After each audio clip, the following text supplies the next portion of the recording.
You ever notice how some people laugh right before karma introduces itself? The black Mercedes SUV rolled through the flooded intersection like it owned the street, tires slicing through 6 inches of brown rainwater gathered beside the curb. Alana Brooks had just stepped off the hospital shuttle, one hand gripping her navy blue trauma bag against her chest while the other held a paper cup of coffee already gone lukewarm from her 12-hour shift. The rain had been falling over Charlotte since dawn, cold and steady, turning the sidewalk silver beneath the glow of traffic lights. She barely had time to react before the SUV hit the puddle. Dirty water exploded upward in a violent wave, drenching her from head to toe. Muddy runoff soaked through her scrubs, splattered across her face, and slammed into the insulated medical cooler hanging from her shoulder. The coffee slipped from her fingers and burst against the pavement beside her sneakers. For one frozen second, the city seemed to stop breathing. The crosswalk timer blinked red. Rain tapped softly against bus stop glass. Somewhere down the block, a siren wailed faintly through the storm. Inside the SUV, laughter erupted. Loud. Careless. The passenger side window rolled down halfway, revealing a teenage boy with perfect white teeth and a varsity jacket hanging loose over his shoulders. Jason Sterling leaned out just enough to grin at her through the rain. Guess she needed a shower anyway. More laughter filled the vehicle. Then came the deeper voice beside him, smoother, older, colder. Victor Sterling barely glanced at Alana from behind the wheel. His silver watch flashed beneath the dashboard light as he smirked. That's what happens when people stand too close to the road. The SUV idled there another second, engine humming low like a predator enjoying its own reflection. Alana stood motionless on the sidewalk, water dripping from her eyelashes, mud sliding slowly down the sleeve of her scrubs. Her trauma bag hung crooked against her hip now, one side darkened from the splash. Across the street, a woman waiting under an umbrella lowered her phone slightly, staring in disbelief. A construction worker near. The corner shook his head under his hood but said nothing. Nobody moved. Nobody laughed. Only the Sterlings. Jason leaned farther toward the open window. Smile, sweetheart. It's just water. Alana looked at him then. Really looked at him. Not with anger. Not with fear. Just exhaustion so deep it almost looked calm. Rainwater rolled down her cheek beside a streak of mud as she slowly unzipped the insulated cooler hanging from her shoulder. Her eyes dropped instantly. The corner of one plasma transport pack had split open inside the container. A thin ribbon of dark red seeped against the white insulation lining. Her heartbeat stumbled. No, she whispered under her breath. The sound barely existed beneath the rain. Victor noticed her expression change, but if he cared, it didn't show. He pressed lightly on the accelerator. Come on, Jason. We're late. The window slid shut. The SUV pulled away from the curb, taillights glowing crimson against the gray storm as it disappeared through downtown traffic. Jason's laughter still echoed faintly through the glass. Alana remained standing there another moment, soaked to the bone, staring down at the damaged plasma bag with widening eyes. Somewhere 15 minutes away, a patient inside Mecklenburg Memorial Hospital was already being prepped for emergency surgery. And now one of the units they needed most might no longer be usable. Her breathing turned shallow. Not because of humiliation. Not because of the laughter. But because somebody she had never met could lose precious time tonight over a joke that lasted less than 5 seconds. Alana closed the cooler carefully against her chest and stepped back into the rain. Then she started running. The emergency entrance doors burst open just as another wave of thunder rolled across the city skyline. Cold air rushed against Alana Brooks as she hurried into Mecklenburg Memorial Hospital, sneakers squeaking against polished tile floors still shining from fresh disinfectant.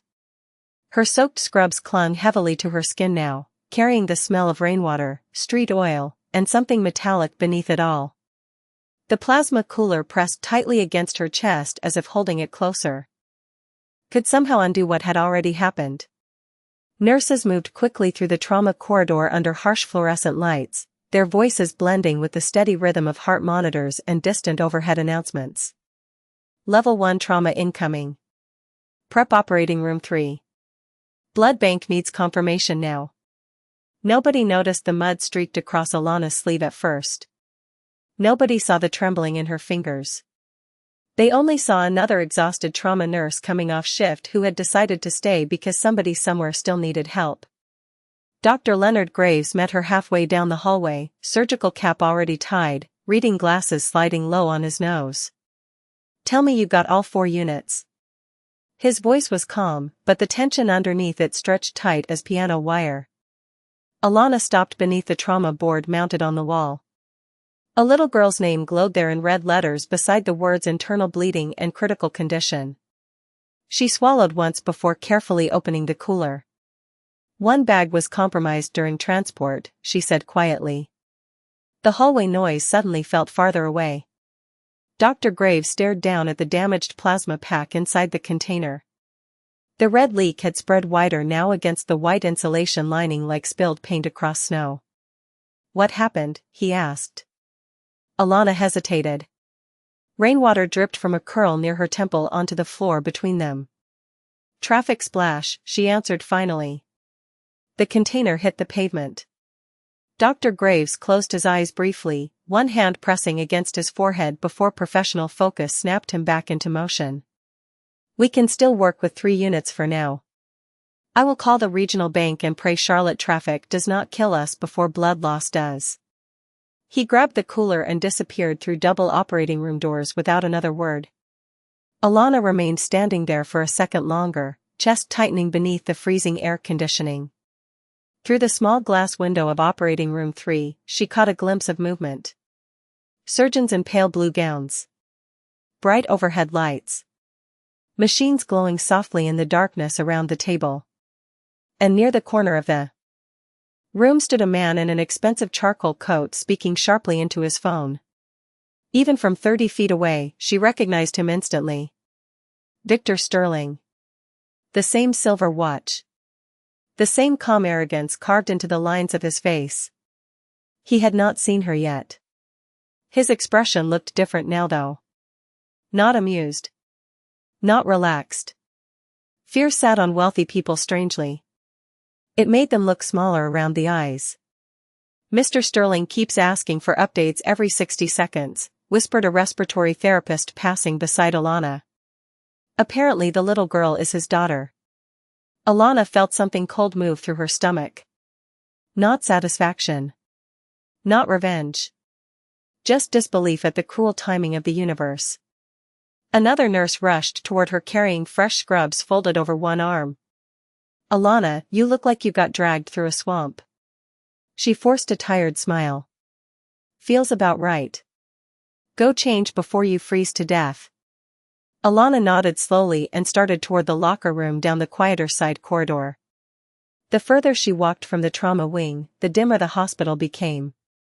Fluorescent lights buzzed softly overhead. A floor buffer hummed somewhere in the distance. Her wet sneakers left faint footprints behind her on the tile. Inside the employee locker room, silence wrapped around her immediately. She stood alone beneath the pale mirror lights, staring at her reflection. Mud streaked across her cheekbone. Rainwater darkened every inch of fabric on her body. Behind her ear, a thin line of dried brown water remained where the puddle had splashed hardest. For the first time all night, her composure cracked. Alana gripped the edge of the sink and lowered her head, breathing unevenly as tears mixed quietly with rainwater on her face. Not because she had been humiliated. Not even because she was exhausted. But because somewhere behind those operating room doors, a little girl was fighting to stay alive while the people responsible for delaying her care probably still believed the world existed only for their convenience. By midnight, the rain outside Mecklenburg Memorial had softened into a steady silver mist that streaked down the tall emergency room windows like tears refusing to fall all at once. The city lights beyond the glass looked blurred and distant now, swallowed by fog and exhaustion. Inside operating room 3, machines continued their quiet chorus of beeps and oxygen hisses while surgeons worked beneath lights bright enough to erase the idea of time. Alana Brooks stepped back into the trauma wing wearing fresh navy scrubs, her damp curls pulled tightly behind her neck, though no amount of clean fabric could remove the heaviness sitting behind her eyes. She moved quickly toward the nurse's station, flipping through patient charts while monitors cast pale green reflections across her skin. "How is she?" she asked softly. Nurse Kelly Ramirez glanced toward the operating room doors before lowering her voice. "Still critical. They stopped the internal bleeding, but she lost a dangerous amount of blood before surgery." Alana nodded once, jaw tightening slightly. "Family?" Kelly exhaled carefully. "Father has not left the hallway in 2 hours. Son showed up 20 minutes ago." Before Alana could answer, raised voices drifted from farther down the corridor. "Not shouting. Worse. Controlled panic." Victor Sterling stood near the waiting area windows with one hand pressed against his forehead while Jason lingered several feet away, arms folded tightly across his chest. The teenager looked smaller now without the smug grin and tinted SUV window separating him from consequences. His damp blonde hair still carried traces of rain. "I told you to slow down," Victor muttered sharply under his breath. "You were laughing too hard to care." Jason looked away instantly. "I did not think it mattered." Victor gave a hollow laugh with no humor inside it. "Everything matters when you have enough money for your mistakes to become headlines." Alana turned back toward the nurse's station before either of them noticed her, but the words stayed with her. Not concern for the little girl. Not guilt over another human being standing soaked in the rain. Headlines. Optics. Damage control. The familiar ache of disappointment settled quietly in her chest. Dr. Graves emerged from surgery moments later, exhaustion hanging from his shoulders like wet cement. His surgical gloves snapped into a disposal bin as Victor rushed toward him immediately. "Doctor?" Graves removed his mask slowly. "Your daughter made it through surgery." Victor's knees nearly gave out from relief. He gripped the back of a nearby chair for balance while Jason released a breath so shaky it almost sounded painful. "But," Graves continued carefully, "the next 24 hours are critical." The hallway fell silent again. Hospital silence was different from ordinary silence. It carried fear inside it. Monitors beeped softly in nearby rooms. Elevator doors opened and closed somewhere down the corridor. Rain whispered faintly against the glass outside. Victor finally looked up. That was when he saw Alana standing beside the nurse's station holding a patient chart against her chest. Recognition hit him instantly. The blood drained slowly from his face. For a second, he said nothing at all. He only stared at the woman from the intersection. The woman he had laughed at while muddy water soaked her uniform. Except now she stood beneath fluorescent hospital lights wearing an identification badge clipped neatly beside the embroidered words Trauma Response Unit. Jason noticed her next. His expression shifted immediately from confusion to disbelief. "Wait," his voice cracked slightly. That is, Alana met their eyes calmly. Not angry. Not triumphant. Just tired in a way neither of them understood yet. Victor swallowed hard. "You work here?" The question sounded absurd the moment it left his mouth. Alana answered quietly. "Yes, sir." Nobody spoke after that. Somewhere behind them, a heart monitor gave 3 soft beeps in perfect rhythm. Victor's eyes slowly lowered toward her hands. Toward the faint brown stain still visible near the cuff of her clean scrubs where mud had not fully washed away. And then understanding arrived all at once. The damaged plasma. The delayed surgery. The rain. The puddle. His son's laughter. Alana watched the realization spread across his face like someone finally turning on a light inside a room that had been dark for years. Jason's lips parted slightly. "Dad," Victor did not answer him. He could not. Because for the first time in a very long time, a man who believed money insulated him from consequences was standing face to face with the human cost of his own cruelty. The waiting area outside pediatric intensive care smelled faintly of burnt coffee, disinfectant, and rain-soaked coats left draped across plastic chairs. It was nearly 2:30 in the morning now, the kind of hour where even the hospital lights seemed exhausted. Alana Brooks sat quietly at the nurse's station reviewing medication charts while soft monitor tones echoed from nearby rooms like distant metronomes.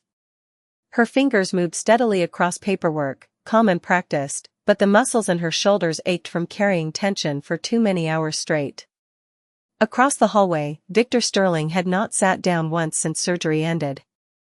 He stood beside the tall windows overlooking the dark Charlotte skyline, one hand tucked into his coat pocket while the other pressed against his mouth in restless thought. The expensive confidence he wore earlier that evening had disappeared somewhere between the operating room doors and the realization of what his choices had almost cost him.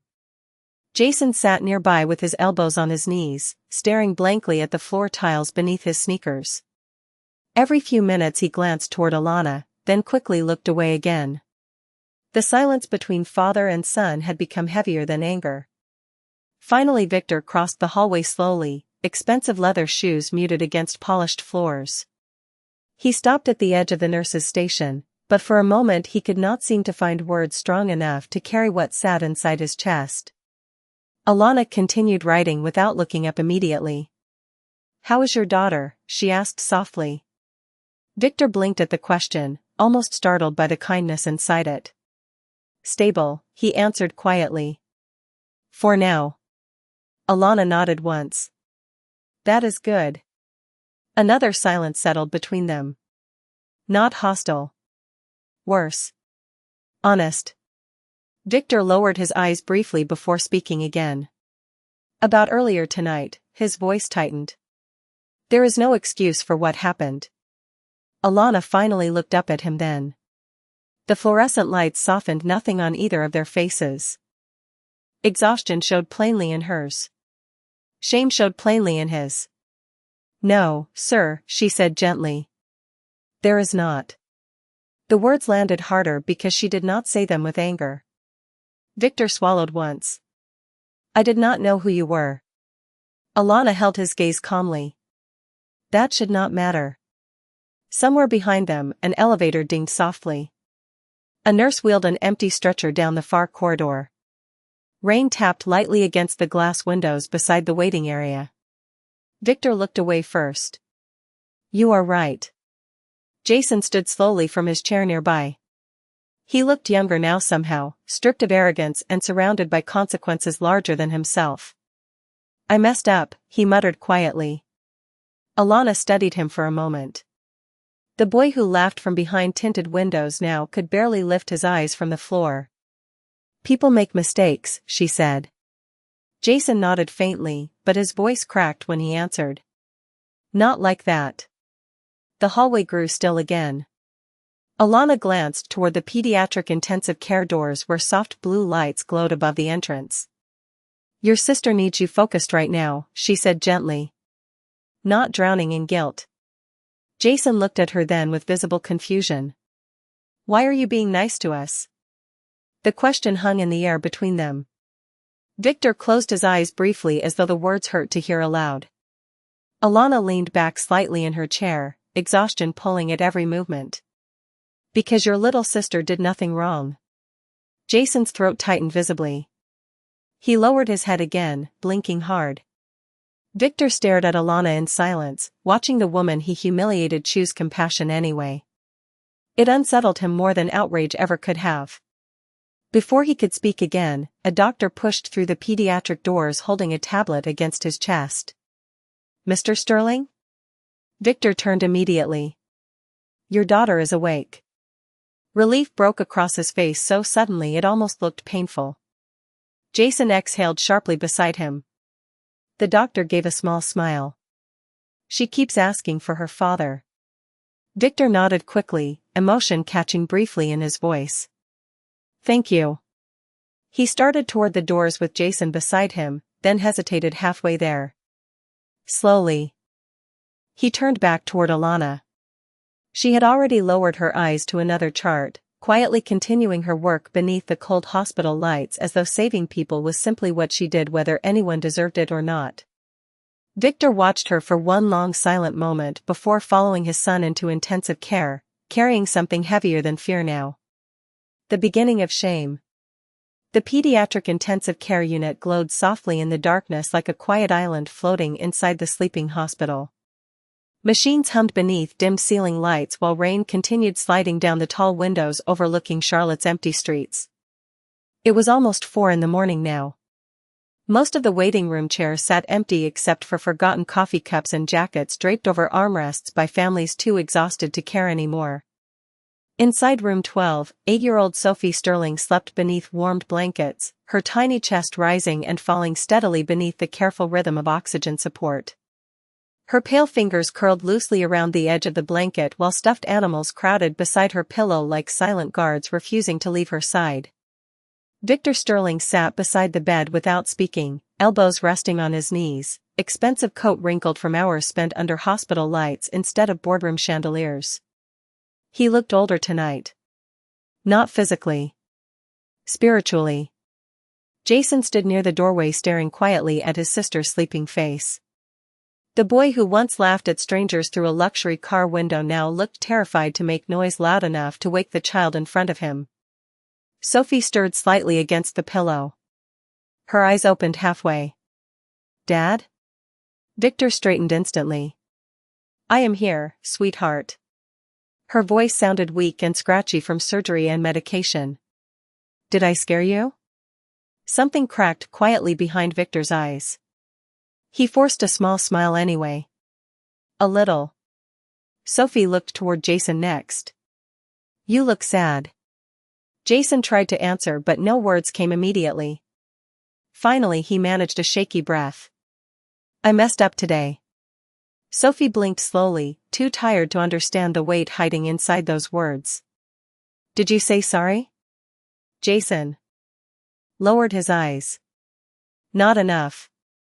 Sophie reached weakly toward him beneath the blanket. Jason moved closer and gently took her hand. The room grew quiet except for the steady beeping beside her bed. Outside the room, Alana Brooks moved carefully through the hallway carrying fresh medication trays balanced against one arm. Her shift technically ended hours ago, but nobody had asked her to stay. She simply had. Nurses like Alana understood something most people never learned. Sometimes healing had less to do with medicine and more to do with refusing to walk away when people were hurting. She paused briefly at the glass window of room 12 to check Sophie's monitors. Victor noticed her immediately through the reflection. He stepped quietly into the hallway a moment later, carefully closing the door behind him. Neither spoke right away. The silence between them no longer carried tension. Only truth. Victor looked exhausted beneath the pale fluorescent lights. "The doctor said she should recover fully." Alana nodded softly. "That is good news."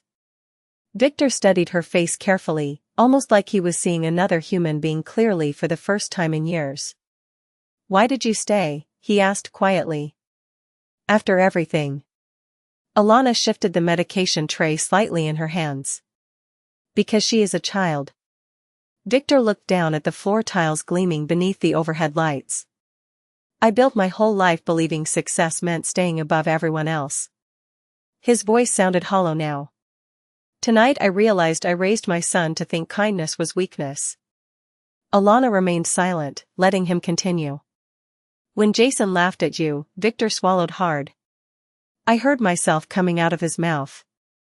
Somewhere nearby, a nurse laughed softly at something behind another station before the sound faded again into the night shift quiet. Alana finally spoke. "Children learn what we normalize." Victor closed his eyes briefly. "And if it is already too late?" Alana looked through the glass toward Sophie sleeping peacefully beside her brother. "Then you teach them something better before life teaches them the hard way." Victor stared at her for a long moment after that. The woman standing in front of him had every reason to despise him. Instead she offered honesty without cruelty. Wisdom without humiliation. Mercy without performance. It unsettled him deeply because he suddenly understood how rare that kind of grace really was. Inside the room, Sophie shifted again and whispered sleepily, "Jason?" He leaned closer immediately. "Yeah?" Her tiny voice barely carried across the room. Do not make people cry anymore. Jason's face tightened instantly. He nodded before she even opened her eyes again. I will not. And for the first time since the rainstorm began, he meant it. Morning arrived slowly over Charlotte beneath a blanket of pale gray clouds that still carried the last traces of rain. The storm had passed, but the city looked washed out and quiet, streets shimmering beneath early sunlight reflected in leftover puddles along the sidewalks. Inside Mecklenburg Memorial Hospital, the overnight tension had softened into the slower rhythm of day shift change. Nurses traded charts at the station with tired voices and paper coffee cups balanced beside computer monitors. Somewhere down the hallway, a child laughed weakly at a cartoon playing from a mounted television. The sound felt almost fragile after a night filled with fear. Alana Brooks stepped out of the staff locker room wearing a fresh hoodie pulled over clean scrubs, her damp hair finally drying in loose curls around her shoulders. She looked exhausted enough to collapse, but her posture remained steady as she clipped her identification badge back into place. 12 hours had stretched into nearly 20, and the ache behind her eyes pulsed with every heartbeat now. Still, before leaving, she stopped outside room 12 one last time. Sophie Sterling was awake again, sitting slightly upright against her pillows while Jason carefully helped adjust the blanket over her legs. The difference in him was impossible to ignore. His movements had lost the careless arrogance from yesterday. Even the way he spoke sounded softer now, like somebody learning how heavy words could become after they left your mouth. Too tight? He asked his sister gently while fixing the blanket corner. Sophie shook her head. With a faint smile. You are getting better at this. Jason gave a small laugh that quickly disappeared into embarrassment. Do not tell anybody. Victor stood near the window holding a paper cup of untouched coffee. His eyes looked sunken from staying awake all night, but something else had changed too. He watched his children differently now. Not like extensions of his success. Like people. When he noticed Alana outside the room, he immediately stepped into the hallway. Miss Brooks. She paused politely. Sir. Victor held out an envelope toward her. This will not fix what happened, but I would like to help in some way. Alana glanced briefly at the thick white envelope without taking it. She already knew what it was before he even spoke again. It is enough to cover anything you need. Rent. Time off. Whatever you want. Alana looked back at him calmly beneath the soft fluorescent lights. I do not want your money. Victor hesitated, caught off guard again by dignity he could not purchase. Then what do you want? The hallway remained quiet around them except for distant cartwheels rattling over tile floors. Alana folded her arms gently across her chest. There is a pediatric recovery wing on the 3rd floor that lost funding last year. Victor listened carefully now. Some families sleep in chairs for weeks because they cannot afford hotel rooms nearby while their children recover. She glanced briefly through the glass at Sophie laughing faintly over something Jason whispered to her. If you really want to help somebody, help them. Victor lowered the envelope slowly. The silence stretched between them while understanding settled across his face. She was not interested in revenge. Not interested in humiliation. Only in making sure suffering became smaller for somebody else. It humbled him more than anger ever could have. I will take care of it, he said quietly. Alana nodded once. Then that is enough. She turned to leave, but Jason suddenly stepped out into the hallway behind his father. Miss Brooks? She stopped. The teenager looked nervous now in a way he never had before. His hand stayed shoved awkwardly into his hoodie pockets while guilt flickered plainly across his face. I really am sorry. The words came slower this time. Honest. I thought being funny mattered more than being decent. Alana studied him for a long moment before answering. The good thing about character, she said softly, is that you can still build it while you are young. Jason swallowed hard and nodded. Alana offered him the faintest tired smile before finally walking down the long hospital corridor toward the elevators. Morning sunlight spilled through the eastern windows now, stretching golden reflections across polished floors where exhausted doctors and nurses kept moving because pain never really slept. Behind her, Victor Sterling stood silently beside his son, watching the woman disappear down the hallway carrying nothing except dignity, compassion, and the quiet kind of strength neither of them would ever forget. 3 days later, the rainstorm that had flooded Charlotte was gone, but traces of it still clung to the city in small forgotten places.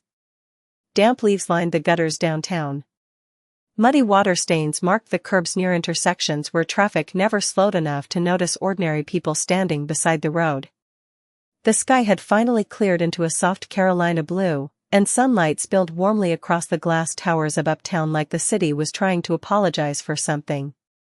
Inside Mecklenburg Memorial Hospital, the pediatric recovery wing buzzed with a quieter kind of life now.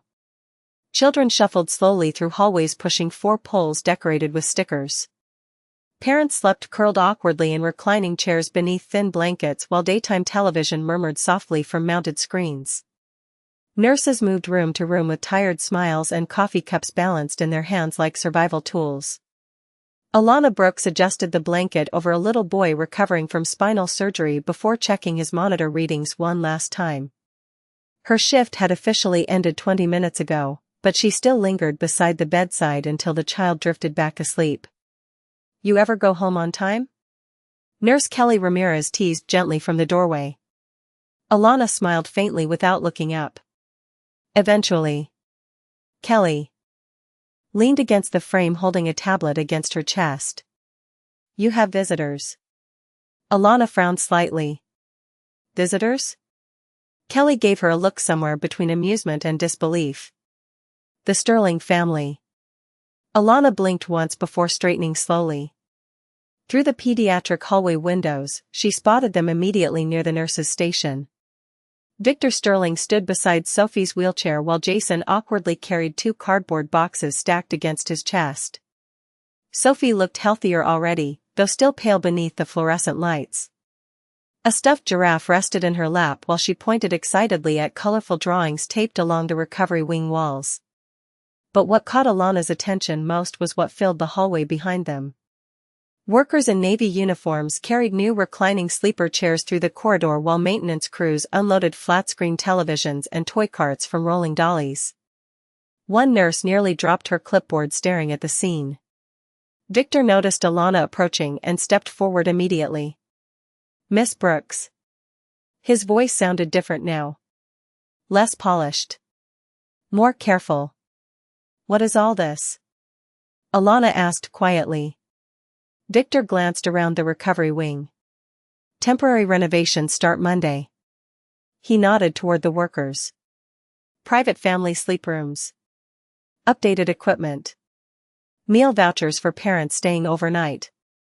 Alana stared at him silently for a moment. "You already funded it?" Victor gave a small nod. "The paperwork was signed yesterday afternoon." Nearby, one exhausted mother sitting beside her daughter's room began quietly crying when a hospital administrator explained that families would finally have overnight accommodations instead of sleeping in chairs. Another father removed his glasses and covered his face briefly with one shaking hand.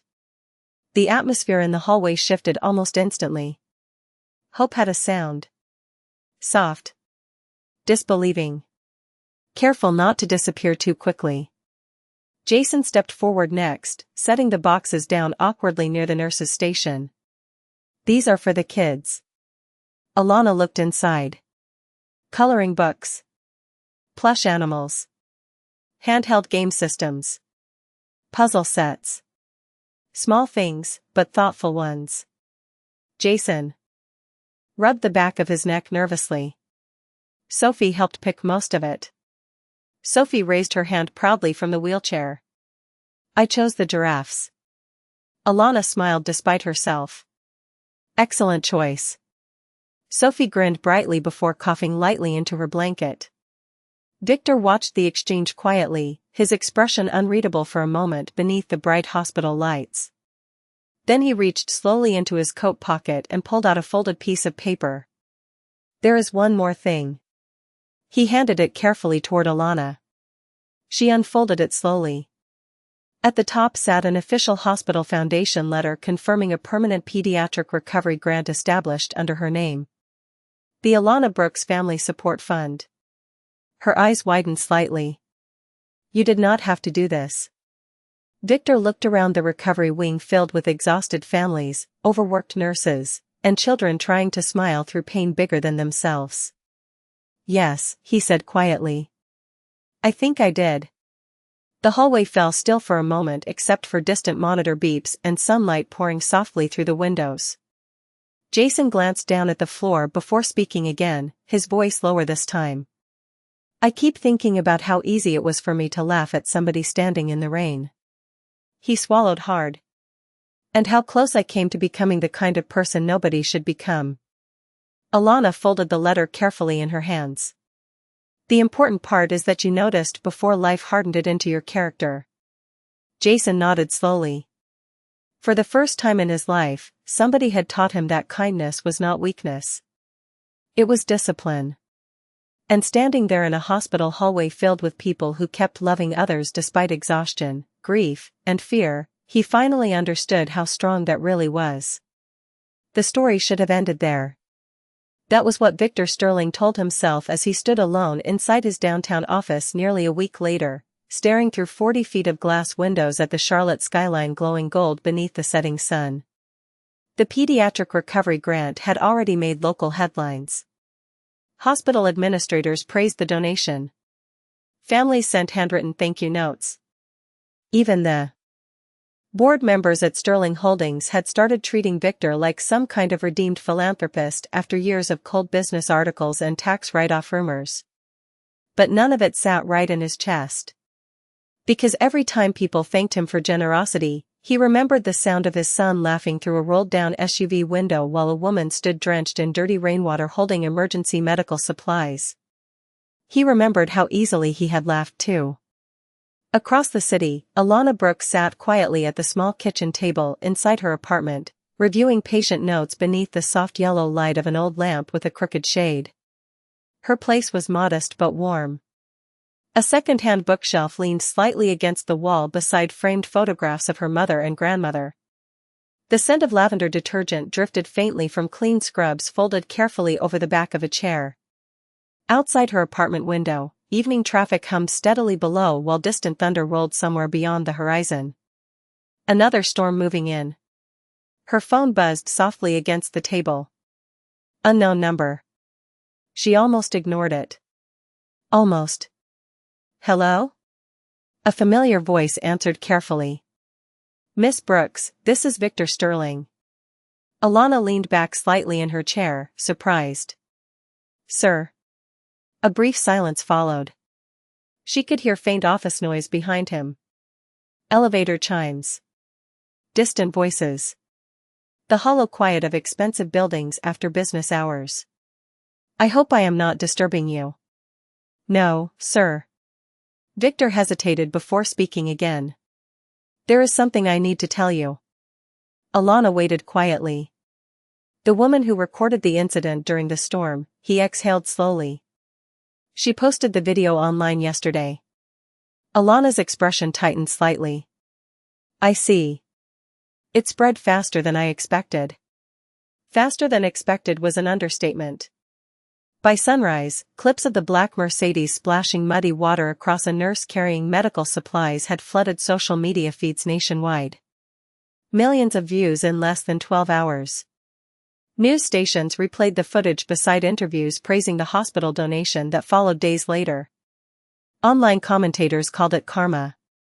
Others called it damage control. Some recognized Victor Sterling instantly. Fewer recognized Alana. That part disturbed him most. Even now, attention still centered around the wealthy man learning a lesson instead of the exhausted woman who showed grace afterward.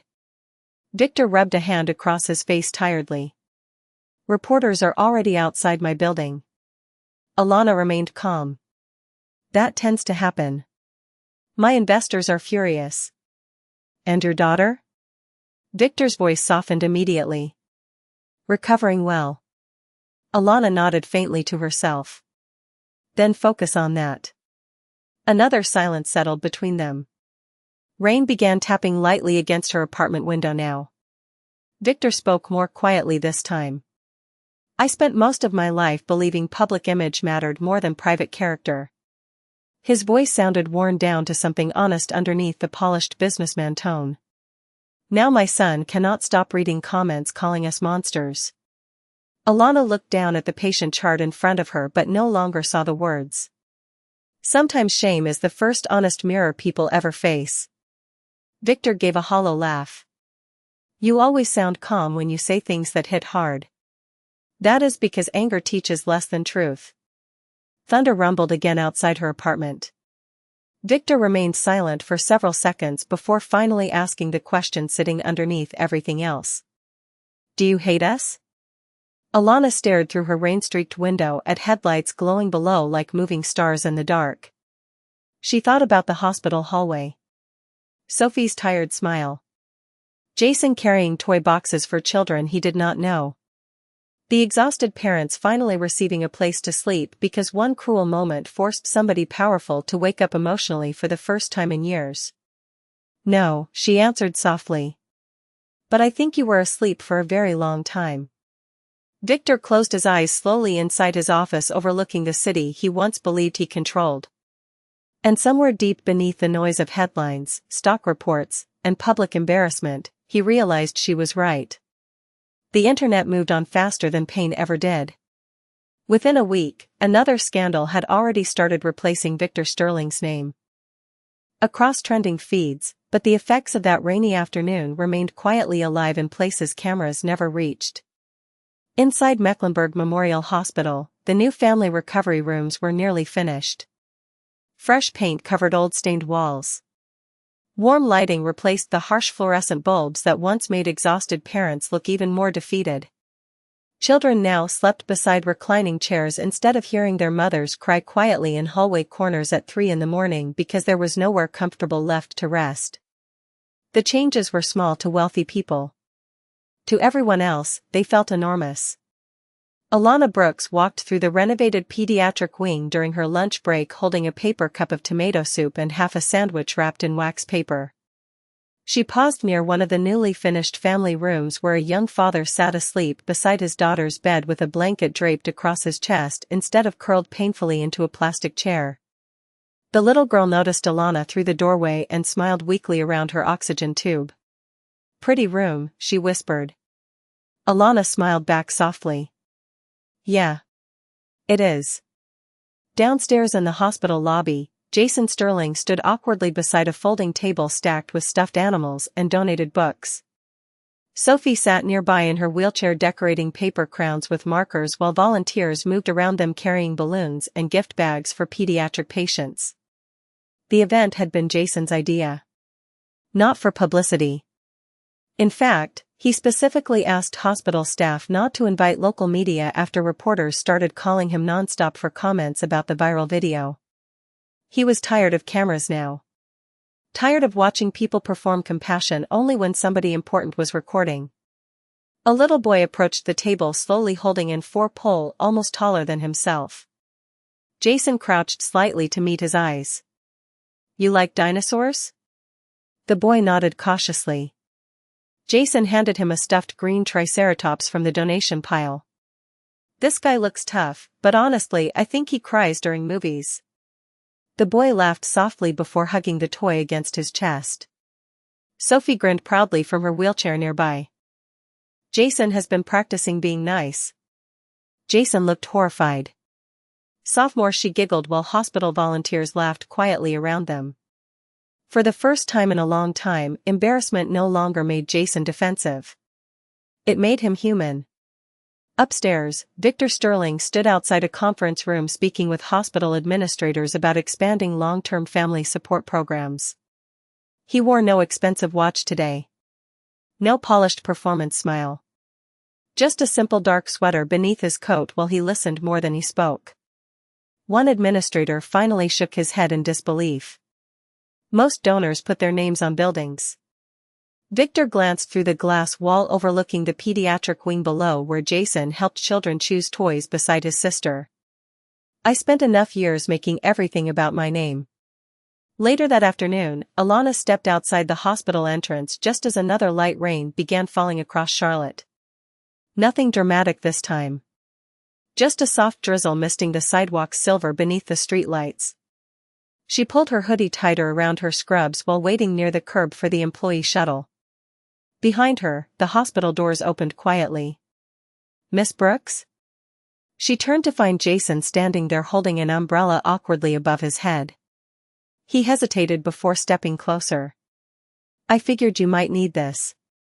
Alana looked at the umbrella, then at him. Raindrops tapped softly against the black fabric overhead. "Thank you." Jason nodded once but did not leave immediately. "I used to think respect was something people earned from me," he admitted quietly while cars hissed through wet streets nearby. "Now I think decent people give it first." Alana watched him carefully for a moment. The storm had changed him in ways punishment never could have. Not because he got embarrassed online. Because he finally saw another person clearly. "That lesson will matter more than any money your father leaves you," she said softly. Jason lowered his eyes briefly before smiling faintly. "I think I am starting to understand that."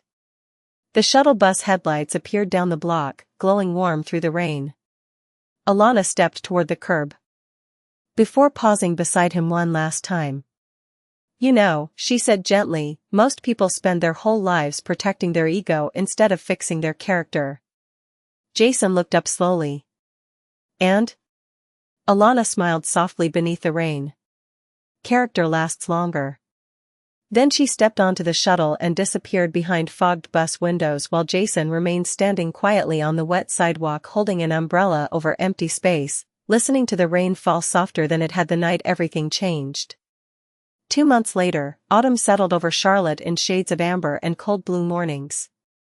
Trees along Trade Street shed leaves that skittered across sidewalks beneath the rush of commuters balancing coffee cups and briefcases while the city prepared itself for another ordinary workday. But inside Sterling Holdings Tower, nothing felt ordinary anymore. The top-floor conference room that once echoed with confident deals and polished laughter now sat buried beneath tension thick enough to feel in the air conditioning. Men in dark suits stared silently at spreadsheets glowing across glass screens while financial analysts avoided eye contact with Victor Sterling seated at the head of the table. Outside the floor-to-ceiling windows, rain clouds gathered again over the skyline like old memories returning. "The board wants reassurance," one executive finally said carefully. "Sponsors are nervous about public perception." Victor leaned back slowly in his chair, exhausted by conversations that treated morality like branding strategy. "Public perception improves when people stop behaving terribly in public," he answered flatly. The room fell silent. Another executive cleared his throat awkwardly. "Sir, with respect, the video is still circulating online. Every interview you decline creates more speculation." Victor looked down at the folder in front of him without responding immediately. Months ago he would have attacked the problem aggressively. Hired public relations teams. Buried stories. Controlled narratives. Now the whole machine felt hollow to him. "Maybe people are supposed to see it," he said quietly. Several executives exchanged uncomfortable glances. One older board member finally spoke up. "Victor, your company lost nearly 12% in public confidence this quarter." Victor looked out the rain-streaked windows toward the city below. "And somehow the world survived." Across town, Alana Brooks sat beside a recovering teenager in the pediatric wing while helping him practice breathing exercises after surgery. Warm afternoon light spilled through the hospital windows, softening the sterile edges of machines and white walls. "Slow breaths," she reminded gently. "You are doing better than yesterday already." The boy nodded weakly while his mother watched nearby with exhausted gratitude shining in her eyes. Alana smiled reassuringly before checking his monitor one last time. Her phone buzzed quietly inside her scrub pocket. A news notification flashed across the screen. Sterling Holdings board pressures CEO after viral scandal fallout. She stared at the headline briefly before locking the screen again. Hospital life had a way of shrinking the importance of wealthy people problems. A child learning to breathe without pain mattered more than corporate reputation ever would. Meanwhile downtown, the board meeting ended badly. Voices rose behind closed doors while rain hammered harder against the skyscraper windows. One investor finally slammed a folder shut in frustration. "You are choosing sentiment over stability." Victor stood slowly from his chair. "No," he answered calmly. "I spent most of my life choosing stability over decency." Another silence. Cold. Sharp. Uncomfortable. "That is over now." He walked out before anyone could respond. Downstairs in the lobby, Jason waited beside the elevators wearing a gray volunteer hoodie from Mecklenburg Memorial instead of his usual designer clothes. He had just come from helping at the pediatric reading program after school. Victor looked at his son carefully as they stepped outside beneath the covered entrance while rain poured across the city streets. "How was the hospital?" Victor asked quietly. Jason shrugged lightly. "A little girl beat me 3 times in checkers." Victor almost smiled. Almost. They stood together watching headlights blur through the storm for a moment. Before Jason spoke again. "Are you losing the company?" Victor considered the question honestly. "Maybe parts of it." Jason looked down at the wet pavement. "Do you regret helping the hospital?" The answer came immediately. No. Rain drummed steadily against the sidewalk awning above them. Jason nodded slowly like he needed to hear that. "Then maybe losing some things is not the same as failing."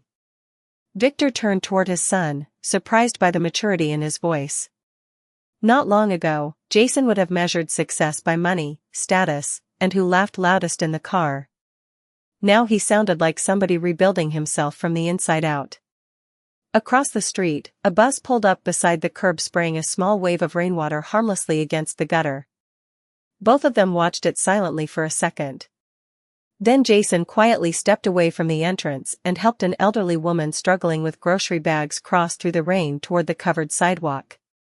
Victor stood motionless beneath the gray sky watching his son disappear briefly into the storm, and for the first time in years, losing control of his image no longer felt like the worst thing that could happen to him. The first cold wind of November swept through Charlotte overnight, rattling bare branches against hospital windows and pushing fallen leaves into spinning circles across empty parking lots before sunrise. Inside Mecklenburg Memorial, the pediatric wing glowed softly beneath warm yellow lights while families moved quietly through another long morning shaped by medicine, waiting rooms, and cautious hope. Alana Brooks walked down the hallway carrying fresh blankets folded against her chest, her sneakers whispering softly across polished floors that smelled faintly of lemon disinfectant and coffee brewed too early. The recovery wing looked different now. Not richer. Kinder.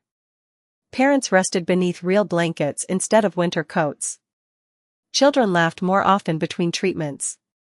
Somebody had even painted a mural of clouds and hot air balloons along the far wall near physical therapy. Small things. Human things. As Alana passed the nurse's station, Kelly Ramirez looked up from her tablet with raised eyebrows. "You are on television again." Alana groaned softly. "Please tell me it is not another viral video." "Not exactly." Kelly turned the screen toward her. A local morning news segment played silently beneath bright studio lights. Victor Sterling sat across from an interviewer without the usual polished executive energy people expected from billionaires. He looked tired. Honest. Older somehow. The caption beneath him read "Community Investment or Public Redemption." Alana folded her arms loosely while the muted interview continued. The reporter asked sharp questions. About the scandal. About public image. About whether his hospital donations were simply calculated damage control after public backlash. Victor listened quietly before answering in a calm voice the subtitles barely captured beneath the moving screen. "I spent years teaching my son how to succeed," the caption read. "I forgot to teach him how to see people." The newsroom behind the interviewer fell unusually silent. Victor continued. "That failure belongs to me." Kelly glanced toward Alana. That is not exactly standard billionaire public relations strategy. Alana looked down at the screen again. Victor did not appear defensive. He appeared humbled. There was a difference.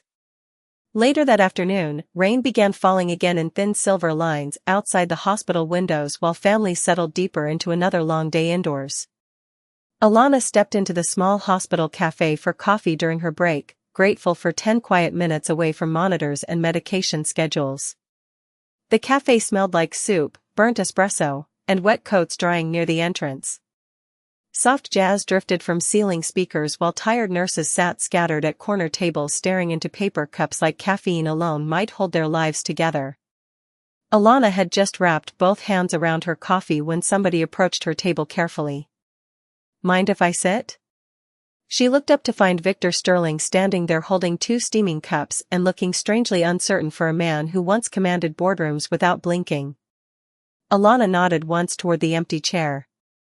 Victor sat slowly. For a moment neither spoke.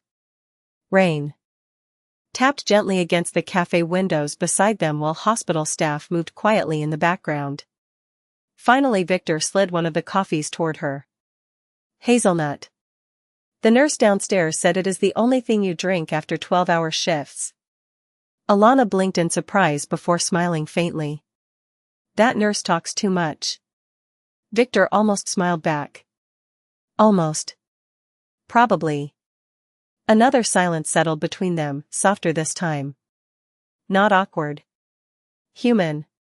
Victor stared briefly into his untouched coffee before speaking quietly. "The board offered me a way out yesterday." Alana listened without interrupting. "They wanted me to issue a statement blaming stress, media distortion, anything that would separate me from what happened that day." He shook his head slowly. "I said no."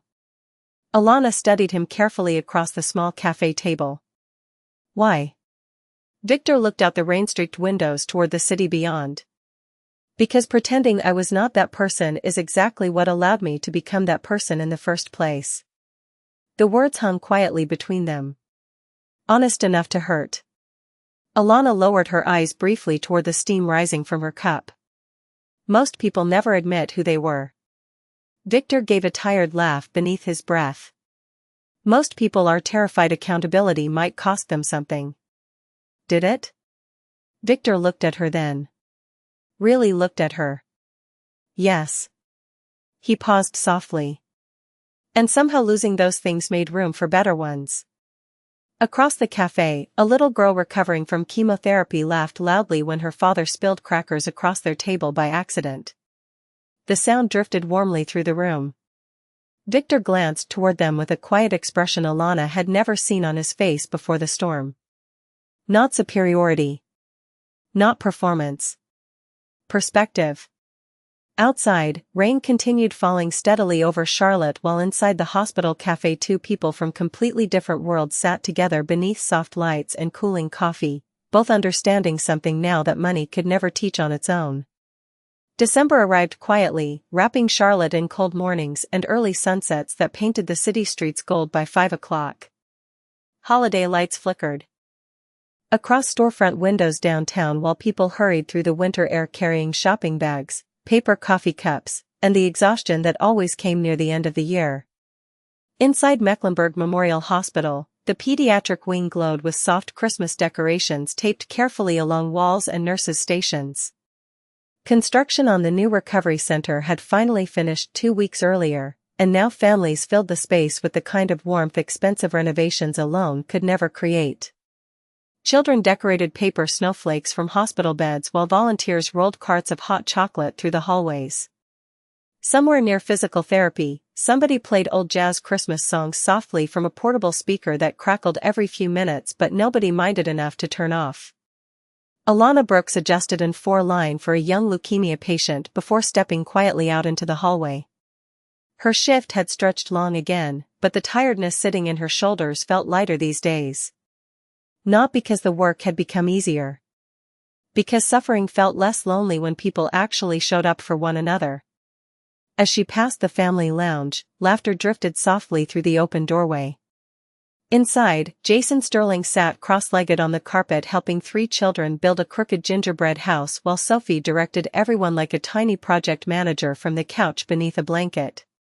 "That wall is leaning," Sophie warned seriously. Jason sighed dramatically. "Architectural creativity." One little boy pointed frosting-covered fingers toward the roof. "It looks melted." "That is because your contractor is under pressure," Jason replied while the children burst into laughter. Alana paused outside the doorway watching quietly for a moment. A few months ago, she would never have imagined this version of him existing. Not because people could not change. Because most people never chose to. "Miss Brooks." Sophie waved excitedly the second she noticed her in the hallway. "Come judge our gingerbread house." Alana stepped inside slowly, warmth from the lounge wrapping around her chilled skin. The room smelled like cinnamon, hot chocolate, and hospital-grade disinfectant trying its best to compete with real life. She studied the collapsing gingerbread structure seriously while the children waited. "I think," she said carefully, "it looks structurally optimistic." Sophie laughed so hard she nearly spilled marshmallows across her blanket. Jason shook his head in mock defeat. "You are all very harsh critics." From the doorway behind them, Victor Sterling watched quietly with 2 cups of coffee balanced in his hands. He no longer stood apart from moments like these. No longer treated compassion like something beneath powerful people. He walked into the room slowly and handed 1 coffee toward Alana. "Long shift?" "Always." Their fingers brushed briefly against the warm paper cup before both stepped back naturally. Around them, children kept laughing while snow began falling lightly outside the hospital windows for the first time that winter. Tiny flakes drifted softly beneath the streetlights like pieces of silence floating through the night. Victor glanced toward the window. "You know," he said quietly, "I used to think changing meant fixing reputation." Alana wrapped both hands around the warmth of her coffee. "And now?" Victor watched Jason helping one of the younger children repair the collapsing gingerbread roof with careful patience. "Now I think changing means becoming somebody your children are safe learning from." The words settled softly between them while snowfall thickened beyond the glass. Nearby, Sophie suddenly pointed excitedly toward the window. "Snow!" The children rushed toward the glass in a wave of laughter and slipper socks while nurses smiled from the hallway watching them. Jason stood beside his sister near the window, his reflection glowing faintly beneath holiday lights taped across the lounge ceiling. "It is weird," he admitted quietly to Sophie while snow drifted outside. "What?" "I thought losing status would feel like the end of everything." Sophie looked up at him thoughtfully. "Does it?" Jason watched families resting peacefully inside the recovery center his father funded. Nurses comforting children. Parents finally sleeping somewhere warm instead of curled painfully into waiting room chairs. He shook his head slowly. "No," he answered softly. "It feels more like finally waking up." And across the room, standing beneath warm hospital lights with snow falling quietly beyond the windows, Alana Brooks heard him and smiled without saying a word. By late January, the storms had finally stopped visiting Charlotte every week. Winter sunlight stretched longer across the city now, pale and quiet against wet sidewalks still carrying traces of old rain in the cracks. Downtown traffic moved slower in the cold mornings, headlights glowing softly through steam rising from sewer grates while people hurried toward offices, coffee shops, and ordinary routines they rarely stopped to appreciate. But outside Mecklenburg Memorial Hospital, something had changed permanently. Families no longer looked quite as defeated walking through the pediatric wing. Nurses smiled more often despite exhaustion. Children recovering from surgeries painted murals across activity room walls while parents rested inside warm recovery suites that smelled faintly of detergent, soup, and hope. The small things mattered most in places where people suffered quietly. On a calm Saturday afternoon, Alana Brooks stepped out of the hospital entrance wearing a charcoal coat over her scrubs, her hands tucked deep into her pockets against the cold wind brushing through the city streets. Her shift had lasted 14 hours, and tiredness sat behind her eyes like a heavy curtain now.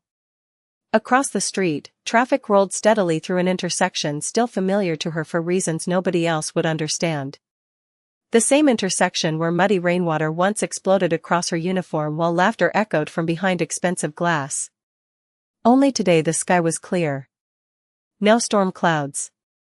No rushing floodwater gathering near the curb. Just winter sunlight reflecting softly against damp pavement. Alana paused at the crosswalk while the signal counted down slowly above the street. Nearby, a young mother struggled to carry grocery bags while holding the hand of a little boy no older than 6. The child wore rain boots even though the forecast promised clear weather all day. He bounced excitedly near the curb, distracted by something glowing inside a toy store window across the street. Then suddenly his small foot slipped against the wet edge of the sidewalk. One grocery bag tore open instantly. Apples rolled into the crosswalk. A carton of eggs cracked softly against the pavement. The mother gasped in embarrassment while cars waited at the red light nearby. Before she could kneel to gather everything, somebody else already had.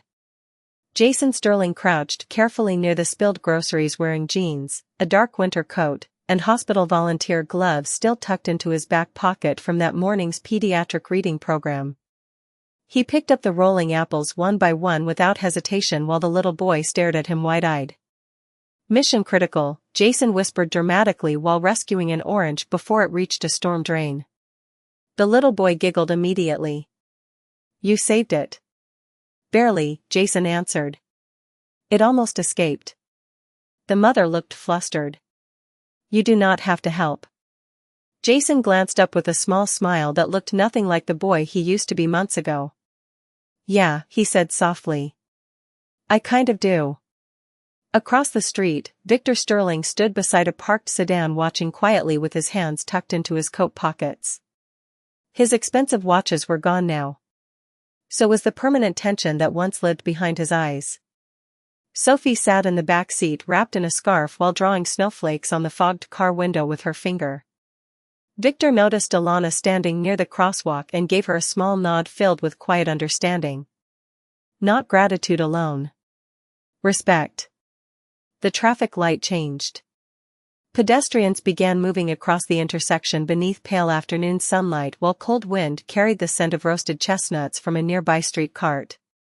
Jason handed the final grocery bag back to the young mother before helping the little boy pull his rain boot straight again.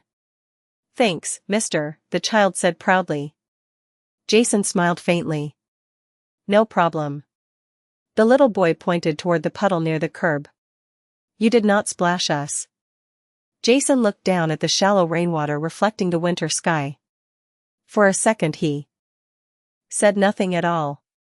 Then slowly he shook his head. "No," he answered quietly. "I think people should get home dry if they can." Alana watched him from across the street while sunlight warmed the side of her face and traffic hummed softly around the city moving through another ordinary day. Months earlier, cruelty had felt effortless to him. Now kindness did. And somewhere in the middle of crowded streets, hospital hallways, sleepless nights, shame, forgiveness, and rainstorms that changed everything, a father and son had finally learned something wealth alone could never teach them. Humanity was not measured by status. It was measured by how gently you carried other people through hard moments when nobody forced you to care. Alana turned toward the hospital entrance again as cold wind stirred softly around her coat. Behind her, Jason helped the little boy safely across the crosswalk while Victor watched silently beneath the pale winter sun. And for the first time in a very long while, the world around them felt quieter in the best possible way.